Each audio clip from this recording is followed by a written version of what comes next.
પશુપાલન તમે કેટલા વર્ષથી કર્યું અને કેવું રહ્યું? પશુપાલનની જર્ની આજીવન પરફેક્ટ જ છે, પણ એને રેશિયામાં સેટ કરો ત્યારે. ઓકે, ખાલી તમે એને વિઝનમાં લો કે ભાઈ મારે પશુપાલન કરવું છે ને દૂધ એકલા માટે કરવું છે તો શક્યતાઓ નથી. ઓકે, અને ઇન્વોલ્વ પોતે કેટલા કામ કરવા માંગો છો તો માલિક ઇન્વેસ્ટ કરે છે, પણ માણસને એનું નોલેજ જ નથી પશુપાલનમાં મારે શું હેન્ડલ કરવું, એને કેવી રીતનો મારા ધંધાને રનિંગ રાખવું. ફાર્મ કેમ બંધ કર્યું તમે? બિલકુલ, મારી પાસે 2 વિઝન હતા.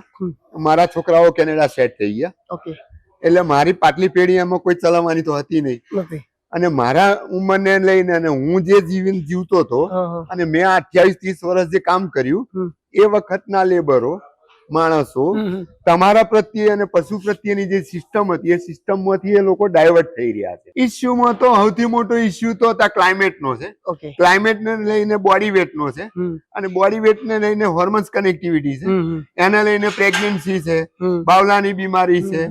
આ બધા જ પ્રોબ્લેમ રૂટમાં ચાલે, વજન ઓછું થઈ જાય એટલે. તો ફોરેનની વાતો કરીએ તો હું કેનેડા જઈને આવ્યો, અને જઈને આવ્યા પછી જ અમે નિર્ણય લીધો કે આપણા કામનું આવું રહ્યું નથી. આપણે એક વાછડીને 5 લીટર દૂધ પીવડાવવામાં હોપી જ જઈએ, ત્યાં 24 કલાકમાં 13-14 લીટર દૂધ પીવડાવે છે. સારા ડોઝ વાપરવાની ઈચ્છા પૂરી છે, વાછડી કાઢી સૌથી સારા ડોઝની, અને વાછડીનો જ ગ્રોથ નથી કરવાના તો એ દૂધને ક્યાં મેચ. ફાર્મ કેટલા વર્ષ ચલાવ્યું? 28 કેવું રહ્યું ફાર્મ ની અંદર? મને એટલું ખબર છે કે હું વેલ હતો, મને બહુ જ ખુશી હતી. આજે એનિમલ જોડે મને લગાવ છે, પણ મારી જોડે માણસો નથી. મિત્રો નમસ્કાર, મારી પાસે અત્યારે બેઠા છે જયેશભાઈ પટેલ આણંદના. ઘણા બધા વિડીયોની અંદર તમે એમને જોયા છે, એમનું ફાર્મ હતું, સારી ગાયો રાખતા હતા અને ગાયોની અંદરથી સારું કમાતા હતા. આજે મારી મુલાકાત એક ફાર્મની અંદર થઈ, એ પણ આવ્યા અને મારી મુલાકાત થઈ. તો જે અહીંના જે ઓનર છે અમિતભાઈ, એમણે વાત કરી જયેશ કાકા આવવાના છે, એટલે મેં કીધું સારું જયેશ કાકા જોડે વાત. મારે પણ એમને એક વાર ફોન કરેલો પણ એ હાજર નતા. આજે એ હાલમાં નિવૃત્ત છે, બધા પશુપાલન અને બધા ધંધાથી બરાબર સારી જિંદગી જીવે છે, પણ એમની પાસે જે વસ્તુ છે અનુભવનો એ નિવૃત્તિ નથી થયા છે. અનુભવ એમની પાસે મજબૂત છે. બધા જ લોકો ધ્યાનથી સાંભળજો, ફાર્મમાં ક્યાં નુકસાન પડે છે, શું તકલીફ પડે છે, કઈ રીતે એ હવે આગળ જાય. તો કાકા કેમ છો? બસ જો મજામાં. જય સ્વામિનારાયણ. જય સ્વામિનારાયણ. સારું છે? એકદમ. તબિયત સારી? એકદમ. આપણા દર્શક મિત્રો હવે એવું જણાવો કે પશુપાલન તમે કેટલા વર્ષથી કર્યું અને કેવું રહ્યું? પશુપાલનની જર્ની આજીવન પરફેક્ટ જ છે, પણ એને રેશિયામાં સેટ કરો ત્યારે. ઓકે, ખાલી તમે એને વિઝનમાં લો કે ભાઈ મારે પશુપાલન કરવું છે ને દૂધ એકલા માટે કરવું છે તો શક્યતાઓ નથી. ઓકે, અને ઇન્વોલ્વ પોતે કેટલા કામ કરવા માંગો છો એ સૌથી મોટો રોલ છે. ઓકે, તમારી પાસે પૈસા છે, પૈસાથી માણસ મળશે, પણ એ માણસ તમારા માટે કામ કરવા માંગે છે એવું નક્કી કઈ રીતના કરશો? ઓકે, એને એના માટે જ કામ કરવું તાર તો તમારે તો એ કામ કરવા આવ્યો છે. 100% તો તમારા ધંધાને ને એના ધંધાને ધંધો કોણ ચલાવશે એ પેલું નક્કી કરવું. માણસ કરશે કે માલિક કરશે? તો માલિક ઇન્વેસ્ટ કરે છે, પણ માણસને એનું નોલેજ જ નથી પશુપાલનમાં મારે શું હેન્ડલ કરવું, એને કેવી રીતનો મારા ધંધાને રનિંગ રાખવું. એ રનિંગ રાખવા વાળી જે સિસ્ટમ છે એ પશુપાલનમાં અને આપણી પોતાના ઘરની દિનચર્યામાં બંને વસ્તુ પેરેલલ છે. ઓકે, અને એ બંનેને આપણે ઘરમાં ઓળખીએ તો જ આપણે આ ધંધામાં રહેવાય. બરાબર. ફાર્મ કેમ બંધ કર્યું તમે? બહુ દુઃખ લાગ્યું. તમે ફાર્મ બંધ કર્યું ને, ખરેખર દુઃખ લાગ્યું. તમે કીધું મેં પ્રકાશભાઈ ફાર્મ બંધ કરી દીધું. બિલકુલ, મારી પાસે 2 વિઝન હતા. મારા છોકરાઓ કેનેડા સેટ થઈ ગયા, ઓકે, એટલે મારી પાટલી પેઢી એમાં કોઈ ચલાવવાની તો હતી નહીં. અને મારા ઉંમરને લઈને અને હું જે જીવન જીવતો હતો અને મેં 28-30 વર્ષ જે કામ કર્યું એ વખતના લેબરો માણસો તમારા પ્રત્યે અને પશુ પ્રત્યેની જે સિસ્ટમ હતી એ સિસ્ટમમાંથી એ લોકો ડાયવર્ટ થઈ રહ્યા છે. એટલે તમારે તો તમે જે પણ મજૂર રાખો એ 6 મહિના 8 મહિના પાછો એ બીજો લાવવાનું થાય, ફરી એને પાછો એને ટ્રેન કરો ત્યાં સુધી મેં તમારી જોડે પરિપક્વ થાય એ પેલો પાછો બીજો આવે, અને એ સિસ્ટમ માંથી અને ટાઈમિંગ જેવું કોઈ રહ્યું જ નથી. કારણ કે તમે પગાર આપો છો પણ તમારા ધંધાની જરૂરિયાત ની કયા ટાઈમ ની જરૂરિયાત છે એવું રહ્યું જ નથી. એને ખબર છે કે જયેશભાઈ આજ કામ છે તો હું આજે માથું બોધીને હુઈ જાય, ખવા ઉઠે જ નહીં. અને હવારમાં તમારે બધું છોડીને એની પાછળ ફરવું પડે, એને રિપેર કરવાનો અને પશુનું જે રેગ્યુલર છે એને રિપેર કરવાનું. તો એ ચેનલમાં તમે રોજ કેટલું સહન કરવા માંગો છો, એ સહન શક્તિ અને તમારા ધંધાની જરૂરિયાતની શક્તિ બેને મેચ કરો તો જ તમારો મેળ પડે, નહીં તો પડે નહીં. પણ એથી વિશેષ બીજું દુઃખ જે છે ક્લાઇમેટ ઇસ્યુ, એનિમલ મેનેજમેન્ટ. આપણે સૌથી વધારે દૂધ આપતું જાનવર હોઈએ છે, તો એની જરૂરિયાત પૂરી કેવી રીતના કરવી ને એ આજના જમાના પ્રમાણે ચાલુ સિસ્ટમ પ્રમાણે એને સમજવું પડે. અત્યારે મોટા ભાગના લોકો અને સમજે છે બધું, કદાચ વાતો થાય તો 2 મહિના સમજે, 2 મહિનામાં એ હિસાબ કરે એટલે એનું દૂધનું ને એનું બંનેનું સેટ ના થાય એટલે બધું તમારું પાછું ભૂઈ જાય, નવો માણસ આવી જાય. એટલે એ ચેન ચાલવાની જ નથી. બીજા શું શું ઇસ્યુ છે? ઇસ્યુમાં તો સૌથી મોટો ઇસ્યુ તો ક્લાઇમેટ નો છે.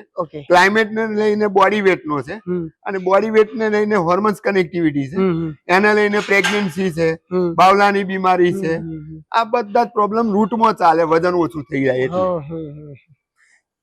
એટલે અત્યારે જે પણ ફાર્મ આપણે કરવું હોય તો minimum animal, in house animal.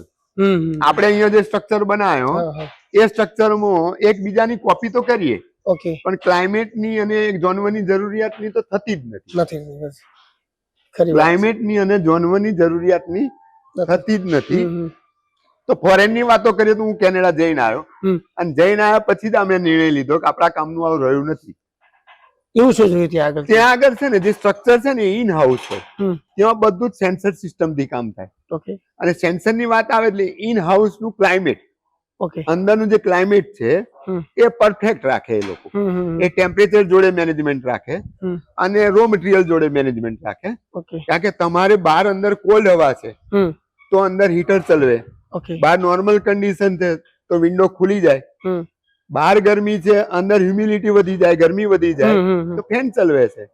અહીંયા આપણે ફેન ચલાવીએ છે તો આપણી મરજી ના ચલે, લાઇટ બિલ ને એને કમ્પેરિઝન કરીએ, ત્યાં એ સિસ્ટમ નથી.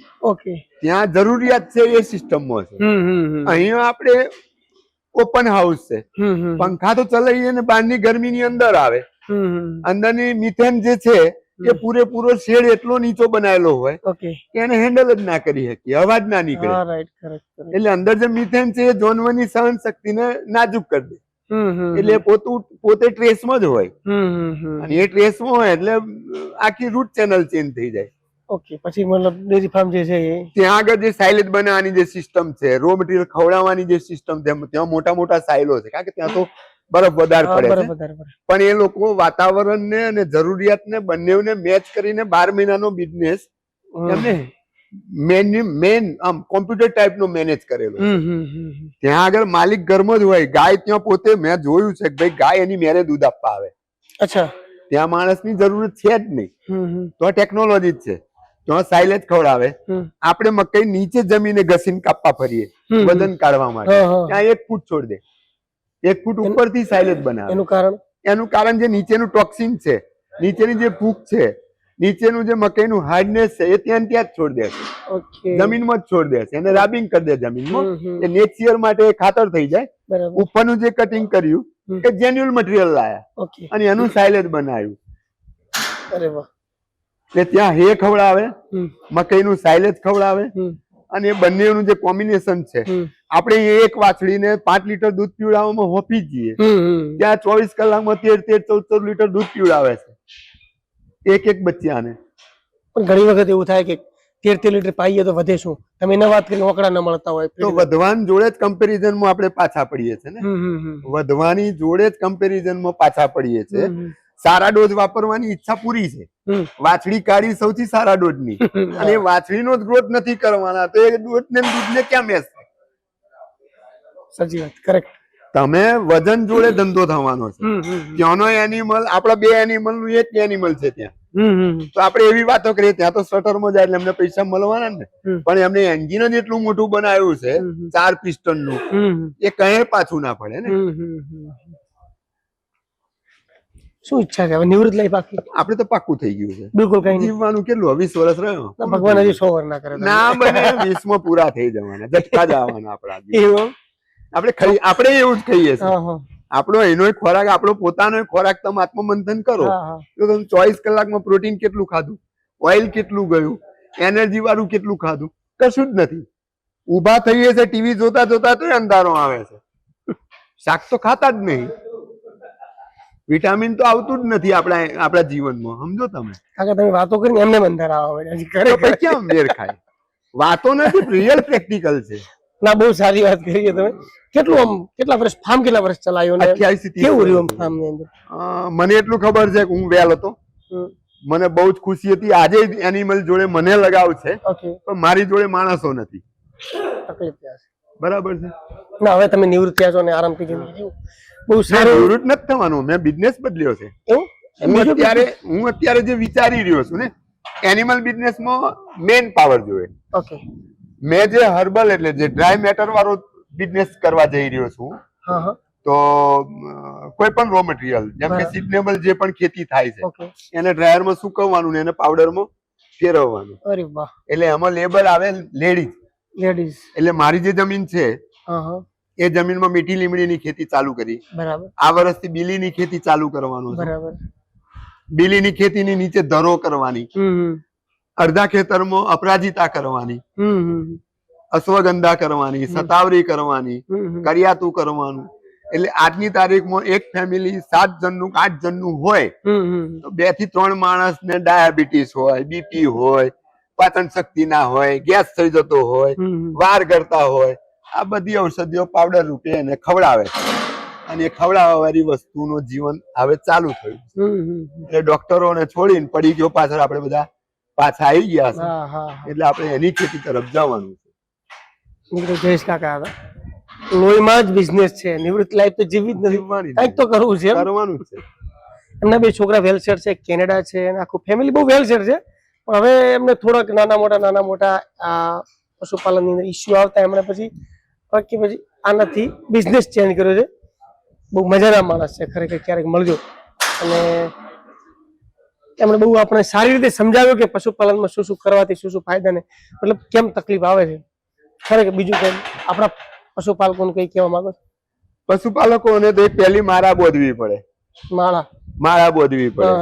વાતોમાં આવીને ગાય ના લવાય. ઓકે, વાહ. કોઈ પણ ફાર્મ પર 2 મહિના જવું પડે. વાહ. 2 મહિના એનું જ ફાર્મ છે એવી રીતના સામાના ખભે બંદૂક મૂકીને એ માણસ એને ચલવે છે તો કમાય છે કેમ એવું નક્કી કરવું પડે. અને નક્કી કર્યા પછી એ 2 મહિનામાં એને પોતાને આત્મમંથન થવું જોઈએ કે હું આજે જોવા ગયો તો હું જે ઈચ્છતો તો એમાં સાચું શું છે અને ખોટું શું છે, અને હું હવે 2 મહિના પછી કરીશ તો આ ભાઈ કરતા હું સારું શું કરીશ એ ત્યાંથી લઈને નીકળે તો જ એનો ધંધો ચાલે, બાકી તો ચાલવાનો જ નથી. સાચી વાત. જયેશ કાકા એ વાત બહુ મસ્ત કરી કે તમે 2 મહિના એમના ઘરે રહો તો તમને ખબર પડી જાય ફાર્મ ની અંદરથી કે કઈ રીતે ચાલે છે અને શું શું મળે છે, શું નથી મળતો, કઈ ભૂલો કરે છે કે જે હું ભૂલો ન કરી શકું, જેથી કરીને મારું ફાર્મ વ્યવસ્થિત ચાલે. બહુ મસ્ત મજા આવી ગઈ ખરેખર મિત્રો. ધન્યવાદ.